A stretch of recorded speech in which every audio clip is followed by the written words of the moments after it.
What is up, BookTube? It's Monty. Today we are here to discuss Daisy Jones and the Six by Taylor Jenkins Reid. Now, in my mind, I was never going to have a standalone review of this. I just didn't think that I had the content. I didn't think that people would want to hear my opinions. One, because this book came out in March, so I feel like everyone had anything to say about this said it already, and valid. And secondly,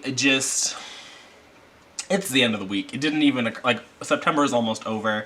I was very much in my, let's do a wrap up, let's get this month over with mindset. But then Heather reached out, and Heather was like, are you going to do a standalone video? And I was like, you know, I hadn't thought about it. So this video is for Heather. So I hope everyone else who is watching this enjoys it. If not, I don't know what to tell you. You should also go check out Heather. Heather read this earlier this year. I want to say she read it in April in a reading vlog, and all of Heather's reading vlogs are great, but I also think this is the one where she went to see The Lightning Thief the musical, so you can get like a low-key bootleg of that. So like, go watch that content, come back here, and then we'll have this. There's no musical in this video, unfortunately. In my mind, I wanted to discuss Daisy Jones, but I also really wanted to mention The Seven Husbands. I think that was, I did it again, my bad. That was a sort of a recurring thing on Goodreads. I noticed that people were comparing these two novels, and I think that that's kind of not cool. I did it myself a little bit, but I did it in the sense that when I read Seven Husbands, if you hadn't watched my reading update, I'll link that up in the cards. I was not a fan of that book. I was actually really bothered by the fact that Evelyn Hugo was a white-passing Cuban woman who leaned into her white-passing privilege and used it in a sense that she kind of like disconnected from her Cuban heritage until she was like 55 years old or something, and yelling at her housemaid for speaking in Spanish, thinking that she could get away with talking behind Evelyn Hugo's back in front of her in Spanish. It was a big kerfuffle in the book, and I also wasn't a fan of Monique, and how Monique was half black but never met a black person until she went to school, and I was like, did you not talk to your family? And I didn't like how the white people killed that black man and then framed him to be the drunk driver. Like, there was a lot in Evelyn Hugo that I was really bothered by in terms of race relations. And so it turned me off from the story. I thought that Evelyn Hugo was a fine character. I understood why people liked her so much. I understood that she was a compelling character to follow for a novel. I understood that as a bisexual woman who was also older, because you do meet Evelyn in her 90s and you get to see her story unfold, from a young child being low-key raped by the bodega boy, to being beaten by her famous movie husband, to happily married to the gay man so she can have her lesbian love affair, or sapphic love affair, because she is very much a bisexual person. All of that I thought was really, I understood the appeal of it, but at the end of the day, the way that race was handled in that book was really bothersome to me, because I found that it was sort of a cornerstone of the novel that Taylor Jenkins Reid didn't really want to address. And Daisy Jones and the Six does not suffer from that, because Daisy Jones and the Six is a painfully white novel full of painfully white characters doing painfully white things. There are two characters of color from what I could distinguish in this novel. Simone Jackson, who I decided was black solely because her name was Jackson, and it was the 70s and she was a disco artist, and so I figured that she had to be a black woman. The text doesn't really clarify that for me, except that her daughter does go on to do some explicit music talking about drugs and rock and roll and what have you. So I figured Simone Jackson was a black woman, and then Elaine Chang, I believe was her name, was mentioned twice in the novel, and I figured she was Asian of some diasporic origin. So there were two characters of color. Neither one of them are important at all. Simone is recurring. She appears several times throughout the novel, usually to be like, oh my goodness, Daisy Jones was high and Daisy Jones was fucking up her life, but I did nothing, and I just kind of was worried for her. And then at the end of the novel, she's like, and I took her to rehab, and everything was beautiful and wonderful because Simone took her to rehab. So those are two inconsequential characters, and they did kind of bother me, and it kind of rubbed me the wrong way.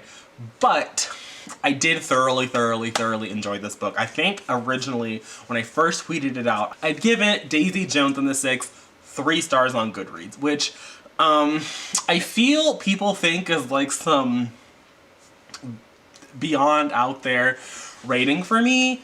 I think people really think that I just be sitting here rating books 1 and 2 stars on the daily, and I do have a number of 1 or 2 star books, but to me a 2 star is not a bad book. I think that I still recommend 2 star books to people. And I continue to read series that I've given 2 stars, and I enjoy them for what they are, but I just liked it, so it's a 2 star book.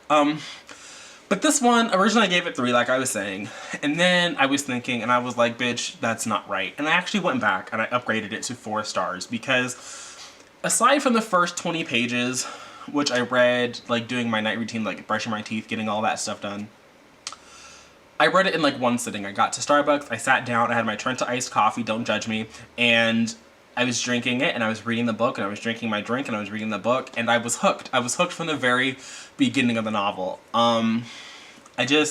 There was something about it that I could, and to be fair, I was hooked reading Seven Husbands, so I think it's just Taylor Jenkins' Reid writing style I really enjoy, and I didn't find that the transcript format in this book was really a hindrance to me. I think that part of that is because I like a good documentary.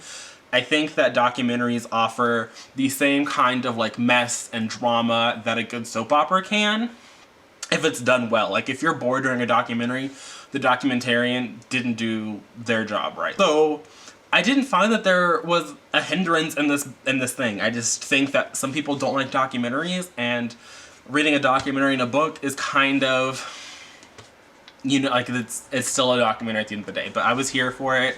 I loved how you would hear one character go through something and it would cut to, like, a different character, and they'd be like, bitch, I don't know what the fuck they're saying, because that was not what happened at all, and this is the real. And I was like, I like this. It felt very real to me. I did understand when people could see that this, or feel like this was a real band that they needed in their life. I never got that I really needed to hear Aurora or any of the other 2 albums that thesix produced, or Daisy Jones's breakout album. I didn't think I needed any of those in my life. What is up? So, the last clip, the camera battery died. It's been an hour. We're slightly more sober, so shout out to that. But, is it doing the weird focusy thing? It is. I just wanted to stop doing that. Okay, so it's been an hour. I don't quite remember where I left off, so hopefully editing Monty will be able to piece this together. Could we stop doing the focusy thing? So, as I was saying, Daisy Jones and thesix, it was a book about white people. I know I talked about Simone Jackson and Elaine Chang, but for the most part, the rest of our cast is painfully white. And I say painfully because this is a book set in California, which, why am I out of focus? I'm just gonna move on. Anyway, so it's set in California in the 70s, and it's like, you're a book set in California in the 70s, like, I know people of color existed, like, I just know that they did. And it's a book about a rock band, and I know that, like, a lot of the people from this sort of era that you talk about in rock, I'm not a rock fan, like, I don't go out of my way to listen to rock music, and, like, people reference a lot of white bands from the 70s, but rock and roll historically was a genre created by black people. I mean, most American popular music was created by black people, and then they were pushed out because no one really likes people of color. They just like the things they create, but that's a different conversation for a different day on a different channel. But it felt like people of color were just strangely missing. So that was also why I couldn't wholeheartedly give it a full 5 stars. But Daisy Jones and thesix is can I do this? Daisy Jones and thesix is a book that I actually really enjoyed. So we're going to get into those now, because I've kind of talked about everything that I didn't quite like, and everything else will just come as part of a natural discussion. I really liked the character of Daisy Jones. To be fair, I liked a lot of the other characters far more. Like, I thought that Camilla Dunn was easily the most slept-on character in the entire narrative, and I thought that it was almost criminal, the fact that she was so underutilized and was really forced to be the stay-at-home mom who was like, oh, you can cheat on me and do all these hard rock and roll things because I know you really love me and you're the father of my child, and I'm just a doormat for you to walk all over. And it was just like, it was so annoying. And then at the end when she was like, oh, you should call Daisy, it was terrible. Terrible, terrible. She was like, justice for Camilla Dunn. Justice for her. Karen was also another great character. Billy I didn't really care about. Eddie I didn't really care about. I think there was someone named Peter, didn't care about him.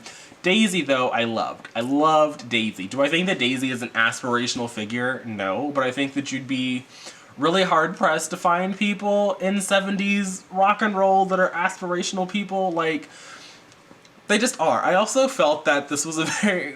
Part of it was the format in which the book was told, which I remember talking about before I had to charge the camera. I didn't have an issue with how it was told, but I think part of the issue with how it was, the documentarian style, was a lot of the issues with Daisy Jones were sort of brushed aside. I'm not talking about the alcoholism or the drug use, which were just very... Like, the whole book is very casual in how it treats alcoholism and addiction and those topics. I think that they're presented well and in a realistic fashion, but also just like, I think you could have done better. You could like maybe a little bit, just a tad bit. I think that there was a fine line between an accurate depiction of drug use and abuse in the 70s and I don't want to say a glorification, but definitely a normalization. But what really bothered me was how the story handled Daisy's disordered eating, and that it was literally a singular throwaway line in the middle of the book, and we didn't really touch on it again. I don't know. I personally don't have like any triggers or issues with it, but I felt that it was a little irresponsible to bring up the fact that there was something there.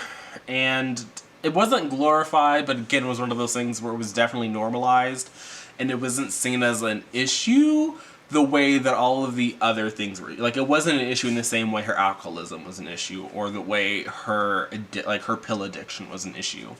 That also kind of bothered me.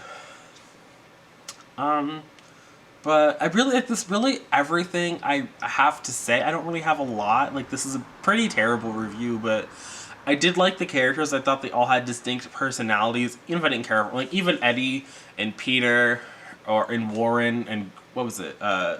Griffin? Not Griffin.